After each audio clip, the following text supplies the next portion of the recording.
ബോസിനെ കുറിച്ച് ഒരു ചെറിയൊരു റിവ്യൂ ചെയ്യാൻ വന്നതാണ്. എനിക്ക് തോന്നിയ കുഞ്ഞ് ഒരു ഒപ്പീനിയനായിട്ട് വന്നതാണ് ബിഗ് ബോസിനെ കുറിച്ച്. ഫസ്റ്റ് എനിക്ക് തോന്നിയ ഒരാളാണ്, നമ്മളെ നെഗറ്റീവ് ക്യാരക്ടറായിട്ട് തോന്നിയ ഒരാളാണ്. അതെന്തോ കൊണ്ടെന്ന് എനിക്കറിയത്തില്ല. നമ്മളെ അക്ബർ ആള് നല്ല അടിപൊളിയായിട്ട് പാട്ടൊക്കെ പാടും. നമ്മളെല്ലാവരും കേട്ടിട്ടുള്ള അക്ബറിൻ്റെ പാട്ട്. പക്ഷെ പുള്ളി കളിക്കുന്ന രീതി എന്ന് വെച്ചാൽ ഒരാൾ പ്രശ്നം ഉണ്ടാക്കും, ആദ്യം കയറി ഒരു പിടി പിടിച്ചിട്ട് അതിൽ തൂങ്ങി പിടിച്ചുകൊണ്ട് പോകും. മനസ്സിലായി? അത് ഒരിക്കലും ഒരു ശരിയുള്ള കാര്യമല്ല. അക്ബർ കളിക്കുന്ന കളി ഇനിയെങ്കിലും മാറ്റിയില്ലെങ്കിൽ എനിക്ക് തോന്നുന്നു ബിഗ് ബോസിന് പുറത്താവും. ബട്ട് ദെൻ നമ്മളെ അപ്പാനി ശരത്തിൻ്റെ കയ്യിൽ കരച്ച സ്ട്രാറ്റജി ഉണ്ട്. പിന്നെ നമ്മളെ ഈ മൊത്തത്തിൽ എല്ലാം ഉണ്ട്. കരച്ച സ്ട്രാറ്റജി ഉണ്ട്,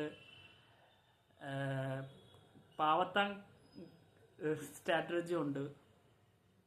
പിന്നെ നമ്മളെ ഈ ഡ്രാമ സ്ട്രാറ്റജി ഉണ്ട്, പാവത്താൻ സ്ട്രാറ്റജി ഉണ്ട്, എല്ലാം ഉണ്ട്. പിന്നെ ആള് മാറിയെന്നങ്ങ് അയാൾ വിളിച്ച് ഇന്നലത്തെ എപ്പിസോഡൊക്കെ ഉണ്ട്, അയാൾ വിളിച്ച് കെട്ടിപ്പിരിച്ചങ്ങ് അറിയും. അതൊന്നും നല്ലൊരു ക്യാരക്ടറിന് അല്ല. ഓക്കെ. പിന്നെ നമ്മളെ ശൈത്യക്കുട്ടിയെ കുറിച്ച് പറയുകയാണെങ്കിൽ, ശൈത്യ ഇങ്ങനെ പാല് കുടിക്കുന്ന പൂച്ചയെ കണക്ക് മാറി ഇരുന്ന് എല്ലാം ഇങ്ങനെ നിരീക്ഷിച്ച് വാച്ച് ചെയ്ത് ഇരുന്നിട്ട് ലാസ്റ്റ് എനിക്ക് തോന്നുന്നു ലാസ്റ്റ് അവള് കളി തുടങ്ങാനുള്ള പ്ലാനാണ്. എല്ലാവരും കളിച്ച് തീർന്നിട്ട് അവളുടേതായ ഒരു കളി അവർ പ്ലാൻ ചെയ്യുന്നുണ്ടായിരുന്നു. പിന്നെ നമ്മളെ രേണുസുതിയെ കുറിച്ച് പറയുകയാണെങ്കിൽ പക്ക ഡ്രാമയാണ് ആ ഒരു ആള് ചെയ്യുന്നത്. കാരണം അത്രയും നല്ലൊരു മനുഷ്യൻ്റെ ഭാര്യ ഇങ്ങനെയൊക്കെ ചെയ്താൽ നമുക്ക് വിശ്വസിക്കാൻ പറ്റത്തില്ല. പക്ഷെ വിശ്വസിച്ചേ പറ്റൂ. അപ്പോൾ രേണുസുതി ഭയങ്കര ഡ്രാമ ആയിട്ടുള്ള ഒരാളാണ് എനിക്ക് ഫീൽ ചെയ്തിട്ടുള്ള. തൊട്ടേനും പിടിച്ചേനും എല്ലാം ഭയങ്കര ഡ്രാമയായിട്ടാണ് പുള്ളിക്കകത്ത് നിൽക്കുന്നത്. അതെന്തുകൊണ്ടാണെന്ന് എനിക്കറിയത്തില്ല. പിന്നെ നമ്മുടെ ജിഷയിൽ ഓക്കെ, പുള്ളി ഒരു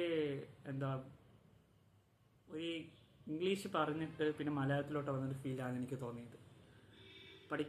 പഠിച്ചു വരുന്നു, പക്ഷെ ആള് എല്ലാവരും കൂടെ നിന്നിട്ട് ഈ കളി എന്താണെന്ന് പഠിച്ച് വന്നിട്ട് അതിനകത്തൊരു ഒരു സാധനം ഉണ്ടാക്കുന്നതാണ് ആ പുള്ളി ജിഷയിൽ ചെയ്യുന്നത്.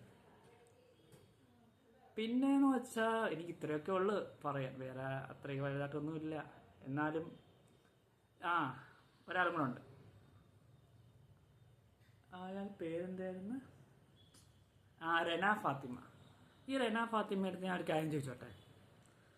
ഒരാളെ വേദനിപ്പിച്ചുകൊണ്ട് ഒന്നും നേടുന്ന ഒരു തരത്തിലും ശരിയുള്ളൊരു കാര്യമല്ല.